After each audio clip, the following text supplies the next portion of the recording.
Oh, bakit magde-deliver pa sa Aguado? Ibig sabihin, yung delivery sa Aguado para sa ibang tao pa. At kung totoong merong koneksyon ang Aguado sa Malacanang, ibig sabihin yan, ang delivery ay para sa mga nakatira sa Malacanang. Sino ba nakatira sa Malacanang? Si Marcos Jr., si Lisa Araneta Marcos, si Sandro Marcos, at yung dalawa pa niyang kapatid. Hello? Nako, pasensya na kayo, hindi tayo nakapag-spokes hour kahapon. Ewan ko ba, lumalala itong malat ko at lumalala din na aking sipon, no? So sabi ko nga, complete rest muna tayo kahapon, no? Kasama na sa pag-vlog.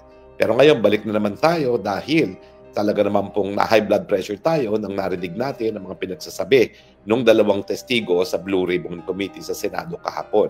Yung isang undersecretary na dating city engineer ng City of Manila at saka itong Marines na si Guteza. Well, alam nyo, yung sinabi ng undersecretary, alam na naman natin talaga ang patakaran, no? Sinabi ko na sa inyo yan, dati pa, miski hindi pa pumuputok itong Blue Ribbon na investigation, sinabi ko na sa inyo yung mga patakarang SOP sa mga mambabatas. Talagang, alam nyo, sa totoo lang po, ako, hindi talaga ako kumitan panahon na ako'y congressman kasi nga wala kaming kontroladong mga district engineer. So, pero yung mga district engineers na kontrolado ang DE, yan po talaga ay kumikita sila. Now, sandali lang po kasi may mga dalawa akong bisita rito sa bahay ko na mga little puppies, no, na medyo maingay. No? Anyway, ang nakakashock, unang-una, bilyones po ang involved. Hindi pala po millions and hundreds of millions. Bilyones po talaga ang ninakaw nila sa taong bayan. Talagang tama po yung sinabi ni Mayor Magalong na 70% na ng mga proyekto, lalo na sa flood control, ang nawala sa korupsyon. Bilyones na po ang nawala sa atin. No? At pangalawa, ako talaga, bagamat yung sa USEC, alam na natin yan, yung mga patakaran na yan, ang nakakashock ay yung kay Guteza. Dahil ang sabi niya, ginamit pala ang hukbong sandatahan ng Romualdez at ni Zaldico para mag-deliver ng pera na galing sa nakaw na pera. No?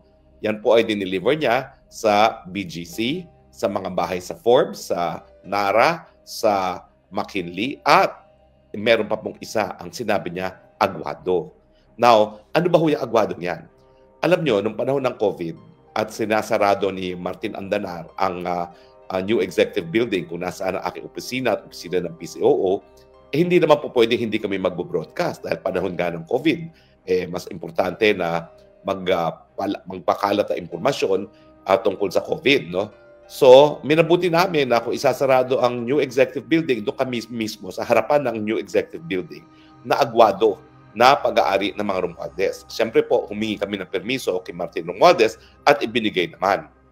Now, kung nasa harapan po kayo ng NEB, meron kayo makikitang malaking-malaking pader na puti. Sa totoo lang po, hindi nyo mapapansin yung mansion kasi nakapaligiran yan ng bakod na puti. So, hindi nyo akalaing napakaganda ng mansion sa looban ng bakod. Pero pag pumasok na kayo dun sa loob ng bakod na yan, makikita nyo napakagandang mansion. No? Now, puti po ang kulay ng mansion na yan, merong swimming pool. Now, nung kami po yung nagbo-broadcast at maraming beses naman kami nag-broadcast dyan, syempre, nakausap din namin yung mga katiwala. At ilan sa mga kinuwento sa amin ng katiwala ay nung mga huling araw daw ng EDSA, kung saan talagang bilang ng araw at oras ng mga Marcos ng Malacanang, hindi raw po sila nakatira sa Malacanang. Doon sila sa Aguado nakatira.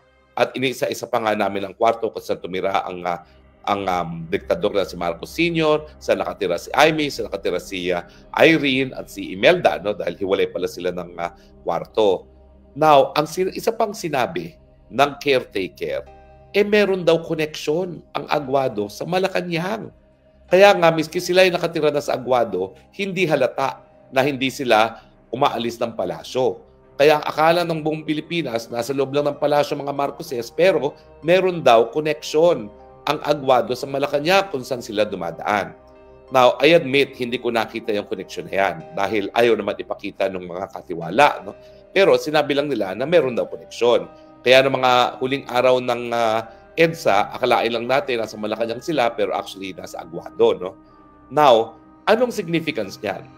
Well, kung totoong may connection dyan, ang sabi nitong si Guteza ay regular siya nagde-deliver ng mga bags na kada bags ay mayroong 48 million. Ang kalkulasyon ko po, no, doon sa kanyang testimonya, ito po ha, nagkaroon po ako ha, nagkaroon po ako ng computation ha. Ito po ang computation ko. Okay ha. So sinasabi niya, kada bag ang laman ay 48 million. Okay? Now, sinabi niya na nakakita siya ng 46 suitcases delivered. Okay? Sa Coast residence with 35 later taken to Romualdez. So, i-add nyo na po yan. 46 plus 35 times 46. Now, ayun nga po, no, nag-deliver din siya sa Aguado sa loob ng Malacanang compound. Okay? So, ngayon, kung i-add po natin yan, 48 million kada suitcase, 48 million times 46 equals 48 million times 40, 48 million times 6, it will become 1.9 billion. Plus 288,000, it is 2 billion to 208 million. Okay? So 2 billion 208 million. Now, ito lang po yung 46 suitcases. Eh, meron pang 35 suitcases. So, 48 million times 35 plus 48 million plus 5 kasi 35 po. So, lumalabas po yan 1.680 billion. Okay? So, ibig sabihin, ang lumalabas po dyan ay kung ang kada delivery ng isang suitcase ay 48, tapos twice a week for 4 weeks, sa isang buwan, 384 million ang delivery. At 3 times a week for 4 weeks, it will become 576 million. So kung 46 suitcases delivered in one episode, yung one episode total is 2.208 billion. Pero dahil 46 suitcases were repeated over multiple episodes, ang total na na-deliver na pera ay 4 billion 416 million. Can you imagine? Can you imagine? Ang nawalang pera sa atin ay 4 billion 416 billion. Now, bakit? Ano importansya ng Aguado? Ang tanong, bakit sa Aguado magpapadeliver? Eh, dinideliver naman sa bahay na ni Martin na Romualdez. Dinideliver naman sa bahay ni Zaldico. Bakit nagdi-deliver pa sa Aguado? Well, dyan papasok yung sinabi ng caretaker. Kung totoo, sinasabi ko naman kung totoo ha, Facebook, ayan ha, sinasabi ko lang naman sa inyo kung ano talaga sabi nung caretaker na merong connection. So kung merong connector talaga ang Aguado sa Malacanang, well, alam nyo na kung saan at para kanino yung mga pera na dinala sa Aguado. Kasi kung Martin Romualdez lang yan, ba't hindi pa dineliver sa bahay? Eh napakadami pinag-deliver na ng bahay. Yung townhouses sa McKinley at saka yung bahay mismo sa Nara at saka sa McKinley. Di ba po? Meron din mga dineliver din sa bahay ni Zaldi dyan sa Valle Verde at saka sa Quezon City. O, eh bakit nagde-deliver pa sa Aguado?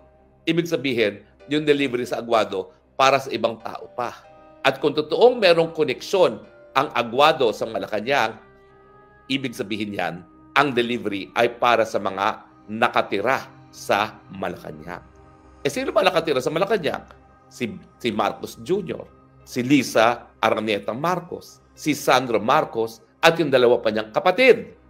So bahala na kayo mag-isip kung anong conclusion, bakit nag-deliver sa Aguado. Pero sa akin malinaw na kung ang pera ay para kay Martin Romualdez, hindi na kinakailangan dalhin pa yan sa Aguado. Dahil nagde-deliver naman sila sa bahay mismo ni Martin, di ba po? Ang akin tinutukoy at tinutumbok, alam na natin, kurakot ang Martin. Alam na natin, kurakot ang Zaldico. Pero, gaya ng sinasabi natin sa mulat-mula, hindi naman po mangyayari yan kung hindi dahil kay Marcos Jr. Bakit? Dahil si Marcos Jr. ang namili ng speaker.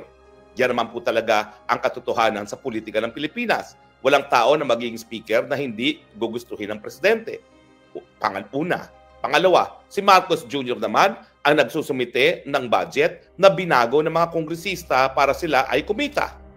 Hindi naman niya ginamit ang kanyang kapangyarihan na mag-veto gaya ng ginawa ni Tatay Digong noong 2019 budget na talagang binito niya yung mga insertions ng mga kongresista. Immediately after, natanggal si Bebot Alvarez at yung kauna-unahang taon na naging speaker si GMA.